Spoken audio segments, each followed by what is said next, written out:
Welcome to Thrift Shop. Today we're going to talk about the DL-103 moving coil cartridge.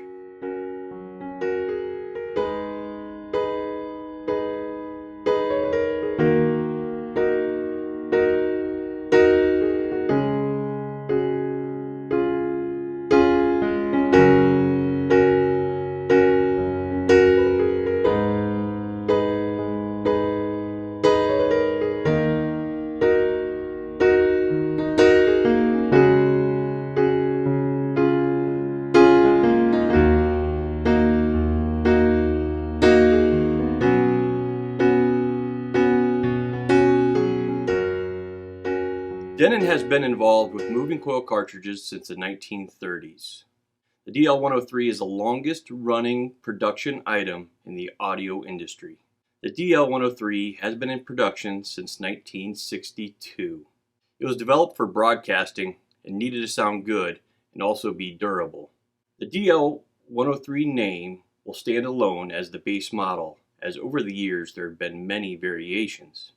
The standard DL-103 cartridge has an aluminum cantilever and a spherical stylus tip. Throughout the years, the DL-103 has had many versions, including an elliptical stylus or upgraded coil materials, including 6N copper. The housing itself has undergone various changes over the years, from white, black, gold, or even an aluminum housing. Even with all the variations over the years since 1962, two models still remain, the DL-103 and DL-103R. Denon still produces a few other cartridges, including the DL-110 and DL-301. If line contact geometries are that much better, then why is the DL-103-103R still in production? Commonly, if something is obsolete, such as a stylus tip, certainly it would go out of favor and be replaced by something better. Why is this still in production? I don't know why I'm asking questions, but I think it's something to ponder about why this cartridge is still in production while other cartridge manufacturers are moving to better and better stylus designs. Due to so many of the DL-103s being produced over the years, this has led to an industry of specialized retipping and body modifications. Many will take the DL-103 once it's wore out, and they will replace the cantilever and stylus with an upgraded version using boron or a sapphire cantilever. At a minimum, some will upgrade to an elliptical stylus. Yes, people would still invest in this low-cost cartridge, even though they could purchase a new one for around $300. Others would simply just remove the plastic housing and go for a nude or naked look, which they believe can open up the sound. Unfortunately, due to the cartridge compliance, you will need a heavy tone arm or use additional weight on your head shell to make this cartridge sound at its best. While not the only company to take new or used cartridges and upgrade them, Zoo Audio is considered one of the best options in the industry. Zoo is widely known for their highly regarded speakers, of which I must agree 100%. They also have modified turntables and cartridges over the years. Most recently, they modified the DL-103 and 103R. The look of these cartridges is awesome, and they feel amazing. I should point out, though, that Zoo just doesn't take any Denon DL-103 cartridge, remove the plastic shell, and put an aluminum housing on top of it. Denon has factory specifications of plus or minus 6% for output voltage and impedance. When Zoo gets cartridges from Denon greater than 2.5%, they are sent back to Denon. This ensures Zoo has the best cartridges in the market. In fact, Zoo offer the cartridges in various grades from standard grade to grade 2 prime, which will increase the price $600. Yes, $600 more for increased precision. In addition, Zoo backfills the aluminum housing with epoxy to dampen out any unwanted vibrations. So today I'll be talking about my subjective review of the DL-103R and the Zoo DL-103.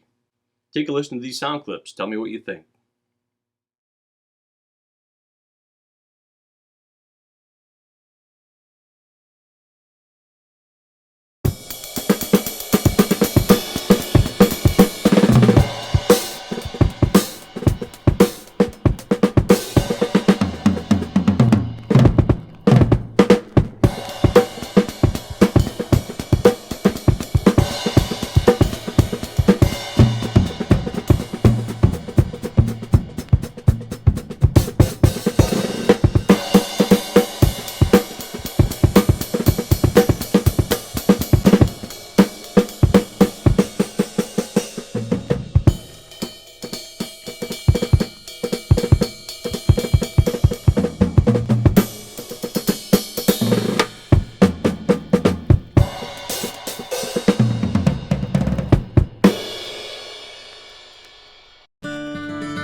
purchased the DL-103R, and in thrift shop fashion, I found a gently used cartridge on eBay and had it shipped from Japan for under $200. The retail price for this cartridge is $499. I installed the cartridge, aligned, no troubles or further adjustments needed. The turntable I used the Denon VL-12 Prime, of which has an additional weight on the end of the tone arm to handle the weight required for this cartridge. Your turntable may vary, but you might need additional weight. This old cartridge tracked like a champion. While using a force of 2 grams, I didn't notice any inner groove distortion. The immediacy of this cartridge was amazing. The snap of the snare drum was evident and the first thing I listened for. Then I listened for the sound of the cymbals and the decay. It delivered a smooth and clear reproduction of cymbals. I didn't feel that it was forward or reserved. It sounded just perfect. As many know, modern LPs are cut from digital masters. These digital masters suffer in the treble region, especially with cymbal harmonics. So therefore, you may need to use vinyl that's cut from tape in order to hear how clear this cartridge really is. The DL-103R has an amazing sense of Pratt. For those that are new to Pratt, it stands for bass, rhythm, and timing. Not the British slang for someone who is incompetent, stupid, or foolish. For some cartridges, you get a feeling of the mid-range is just a bit too far forward, where the drums are not at the same level as other instruments. And this can change Pratt. The DL-103R never left me wanting more, from either the frequency response or the soundstage. This cartridge is an amazing performer in the soundstage arena. After switching back and forth among many cartridges, I found the vocal clarity to be exceptionally clean and just the slightest bit ahead of the mix, providing for more air in the sound. Moving on, the Zoo DL-103. Once you open the package, you realize just how heavy this cartridge is at 14 grams. Selecting the right head shell takes some time to dial in the cartridge performance. Zoo provide a well-detailed explanation of how to set up this cartridge, probably more detailed than any cartridge that I've used in the past. Zoo has a focus on orthogonal alignment or parallel to the record. Once using the Zoo DL-103, the sound difference is not subtle at all.